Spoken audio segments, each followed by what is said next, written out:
Hello mga nakshis! Praised be Jesus and Mary! So ito na nga ang ating vlog number 14, part 2, kung saan nga ipapakita ko sa inyo kung ano-ano nga ba ang mga nangyari sa Lanaval Fiesta 2025. Ikawalong taon na nga namin ang pagdedebosyon ngayon sa mahal na Birhen ng Santo Rosario ng Lanaval ng Maynila.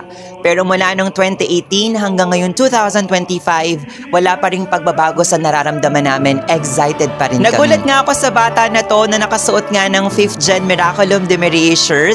Nakakakilig lang talaga nung nakita ko siya. So nag-ikot-ikot kami, nakita ko din tong ayos ng bulaklak na ito na may halong mga crystals. Kung di ako nagkakamali sa karosa yon ni San Juan Masias. Siyempre hindi ako papayag na wala akong sariling moment sa mga paborito kong santo. Natuwa nga rin ako dito sa napakaraming shocknut na ito na nakaali nga kay San Vicente Liam de la Paz. Inalay yun ng mga estudyante na may hinihiling sa kanya na pumasa nga sa kanilang mga subjects and mga exams. Parang gusto kong kumuha ng isang balot dun eh. So tuloy lang ang mamsi nyo sa pagkuha nga ng moment sa mga paborito niyang santo. Ang cute ko dun no? Charot. Sa part nga na ito, makikita nyo na napakarami ko na nga pong dala ng mga regalo sa akin ng aking mga nakshire. Una na nga dyan itong napakagandang frame ni St. Teresa of List yung nabigay sa akin ni Nakshi Kalom. Ito namang mga bigay sa akin ni Nakshi Gab. Itong chibi ng San Vicente, marami pang kasama yan. And syempre itong napaka-special sa akin na handwritten letters, nakakakilig. Ito naman yung aking Nakshi Miguel na binigyan nga ako nitong napakagandang drawing niya na si Taba. Surprise yun, hindi ko yun alam. Tuwang-tuwa ako. Ito lahat ng bigay nila. Hindi ko na kasi naisa-isa dun sa video sa sobrang dami ng binigay nila sa akin. Maraming salamat po sa inyo. Hindi ko na rin na ipakita dito sa video yung mga na-meet ko na mga nakakilala sa akin. Maraming salamat sa inyo. Nice to meet you all.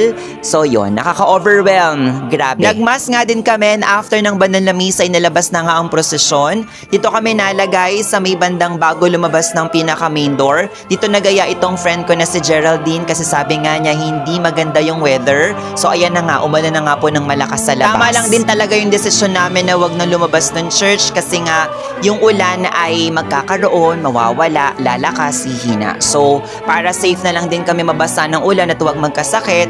Okay naman yung spot namin dito, nakikita nyo naman sa video. So iyon, happy na kami. Sobrang gaganda talaga ng mga karosa, mga nakshare. Kung alam nyo lang, ang gaganda din ng mga bulaklak nila. Kung pwede lang talagang magbulaklak gang na sa part na to, gagawin ko na talaga, hahablot na talaga ako ng very light cherries. Pero syempre bawal yon mga nakshiret.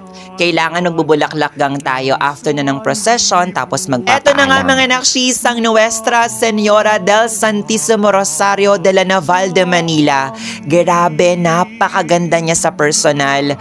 Walang kakupas-kupas. Isipin ninyo, 8 taon na kaming pabalik-balik dito tuwing kapistahan niya pero walang nababago. Nakakatulala pa rin siya sa personal. Nakakamangha kapag sobrang lapit mo na sa kanya, kapag dumadaan na siya sa harapan ninyo. Sumunod nga din kami sa prosesyon mga nakshis hanggang pagpasok, hanggang sa enthronement niya ulit. Napakagandang experience sa part na to.